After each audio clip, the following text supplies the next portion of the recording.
તો રાજ્યમાં અનેક વિસ્તારો એવા છે, અનેક તાલુકા જિલ્લા એવા છે જ્યાં વરસાદના કારણે અત્યારે પ્રભાવિત થયા છે। આ જ મુદ્દા પર સંવાદદાતા અભિષેકસિંહ વાઘેલા જોડાઈ ગયા છે। વિગતે જાણીએ। અભિષેક, રાજ્યમાં હવામાન વિભાગે જે આગાહી કરી છે તે મુજબનો વિસ્તાર અને તે મુજબનો વરસાદ ઘણા વિસ્તારોમાં પડી રહ્યો છે, પ્રભાવિત ઘણા વિસ્તારો થયા છે।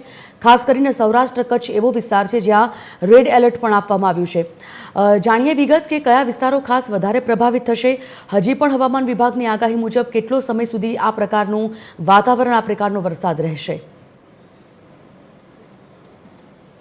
જી બિલકુલ સંજીવની, વાત કરીએ તો ચોમાસાએ તો વિદાય લીધી છે, પરંતુ હવે ત્યારબાદ શિયાળાની શરૂઆતમાં જ વરસાદી સિસ્ટમ જે છે તે ફરી એકવાર સક્રિય જોવા મળી છે અને વરસાદનો વધુ એક રાઉન્ડ જે છે તે જોવા મળી રહ્યો છે। સૌથી મહત્વપૂર્ણ કહી શકાય કે જે પ્રકારે અરબી સમુદ્રમાં એક ચક્રવાતનું સર્જન થયું હતું, ત્યારબાદ વરસાદી સિસ્ટમો જે છે તે પણ સક્રિય થઈ હતી। રાજ્યની આપણે વાત કરીએ તો રાજ્યમાંથી પણ એક ટ્રફ લાઇન જે છે તે પસાર થઈ રહી છે અને જેના કારણે થઈને ન માત્ર અમદાવાદ શહેર પરંતુ રાજ્યભરમાં અત્યારે હાલ વરસાદના દ્રશ્યો જે છે તે જોવા મળી રહ્યા છે। કેટલાક વિસ્તારોમાં તારાજીના દ્રશ્યો પણ જોવા મળી રહ્યા છે, જેનું મુખ્ય કારણ અત્યારે હાલ જે પ્રકારનું ચક્રવાત સર્જન થયું છે અને સાથે સાથે કહી શકાય કે વરસાદી સિસ્ટમો જે છે તે પણ હાલ જોવા મળી રહી છે। આપણે વિંડીના માધ્યમથી સમજવાનો પ્રયત્ન કરીએ કે કઈ રીતે આખી પરિસ્થિતિ જોવા મળી રહી છે।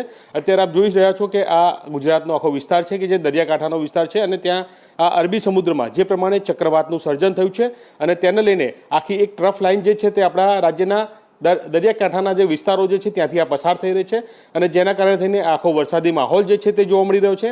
આજની જ્યારે આપણે વાત કરીએ તો આજે 13 જેટલા એટલા જિલ્લાઓ છે કે જ્યાં છૂટાછવાયા સાથે ભારેથી ભારે વરસાદ વરસે તે પ્રકારની શક્યતા દર્શાવવામાં આવી છે। અત્યારે આપ જોઈ રહ્યા છો કે આ વિંડીના માધ્યમથી આખું એક ચક્રવાતનું સર્જન થયું છે અને તેના જે ટ્રફ લાઇન જે છે તે આપણા રાજ્યના દરિયાકાંઠાના વિસ્તારોમાંથી પસાર થઈ રહી છે।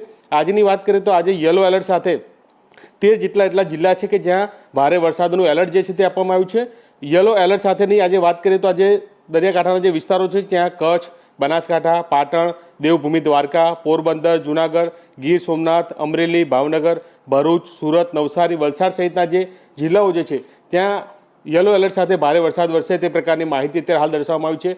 જોઈ શકાય છે કે અત્યારે આ વિંડીના માધ્યમથી આખું આ જે ચક્રવાત જે છે તેનું સર્જન થયું છે અને તેના કારણે થઈને કહી શકાય કે અત્યારે હાલ આ વરસાદી માહોલ જે છે તે જોવા મળી રહ્યો છે। આગામી 4 દિવસની વાત કરીએ તો આગામી 4 દિવસ હજુ પણ આ જ પ્રકારનો વરસાદ જે છે તે યથાવત જોવા મળશે।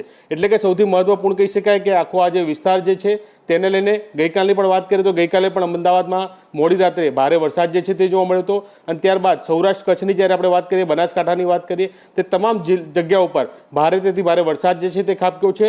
કેટલી જગ્યાએ નદીઓના પૂર આવવાની પણ પરિસ્થિતિનું નિર્માણ થયું છે। એટલે કે સંજયની સૌથી મહત્વપૂર્ણ કહી શકાય કે જે પ્રકારે અત્યારે હાલ ચક્રવાતનું સર્જન થયું હતું અને ત્યારબાદ આ વરસાદી સિસ્ટમો સક્રિય થઈ છે અને ટ્રફ લાઇન જે છે તે પણ આપણા દરિયાકાંઠાના વિસ્તારોમાંથી પસાર થઈ રહી છે અને તેના કારણે થઈને આગામી 4 દિવસ હજુ પણ કેટલાક જગ્યા પર મધ્યમ તો કેટલાક જિલ્લાઓ પર ભારેથી ભારે વરસાદ વરસે તે પ્રકારની માહિતી અત્યારે હાલ હવામાન વિભાગ તરફથી મળી રહી છે।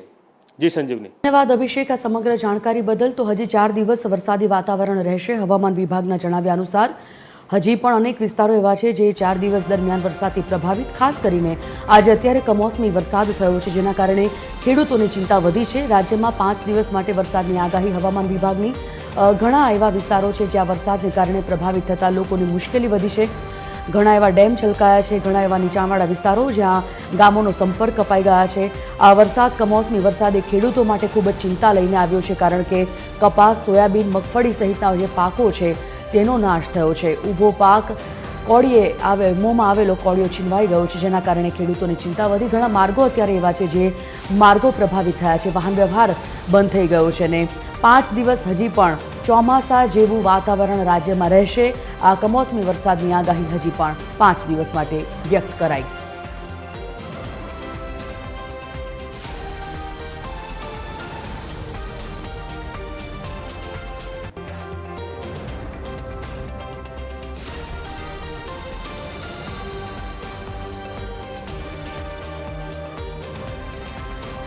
અને હવે વધુ વિગત જાણીએ એસોસિએટ એડિટર અરુણ શાહ પાસેથી લાઈવ જોડાઈ ગયા છે।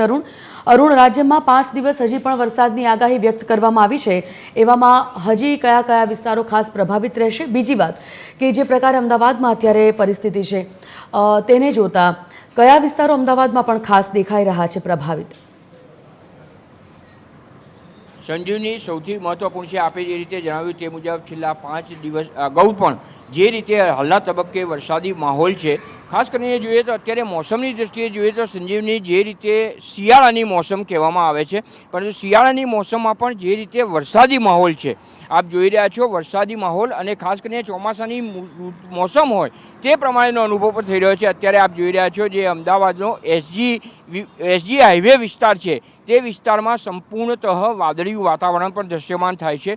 એ વાદળિયા વાતાવરણ જ નહીં, પરંતુ જે રીતે વરસાદનો અનુભવ પણ લોકો કરી રહ્યા છે, ઠંડીનો અનુભવ સાથે સાથે કહી શકાય કે ઠંડીનો અનુભવ પણ છે. એટલે એક રીતે કઈ મોસમ છે તે કહેવું પણ હાલના તબક્કે નિશ્ચિત થઈ ચૂક્યું છે. પરંતુ સૌથી મહત્ત્વનું એ છે કે આ વરસાદ સૌથી વધુ જો જોઈએ તો ખેડૂતો માટે અને ખેતીના પાક માટે મહત્તમ નુકસાન કરનારો નીવડી રહ્યો છે. અત્યારે જે વરસાદના માહિતી પ્રાપ્ત થઈ છે તે મુજબ સૌથી વધુ વરસાદ અત્યારે ખાસ કરીને અમરેલી, ભાવનગર, સૌરાષ્ટ્રના વિસ્તારોમાં વધુ પ્રમાણમાં, ખાસ કરીને જોઈએ તો તાપી જિલ્લામાં પણ એટલે કે દક્ષિણ ગુજરાતમાં પણ વરસાદનો અનુભવ લોકો કરી રહ્યા છે. અમદાવાદની જો વાત કરીએ તો અમદાવાદમાં પણ અવિરત રીતે છેલ્લા 3 દિવસથી આપણે જોઈ રહ્યા છીએ ચોક્કસ રીતે માનવ જીવન પ્રભાવિત થાય. એક બાજુ જોઈએ તો દીપાવલી પર્વનું સમાપન થયું છે, વેપાર ધંધા રોજગારના લોકોએ પ્રારંભ કર્યો છે લાભ પાંચમથી. ત્યાર પછી અત્યારે જોઈએ તો પણ વાદળિયું વાતાવરણ છે. પરિણામે કહી શકાય કે મોસમની અનિશ્ચિતતાના કારણે લોકોના જીવન પર પણ તેની અસર થાય તે પ્રમાણેની પરિસ્થિતિ છે. અમદાવાદમાં જે વરસાદ થયો છે, અમદાવાદમાં પણ અત્યારે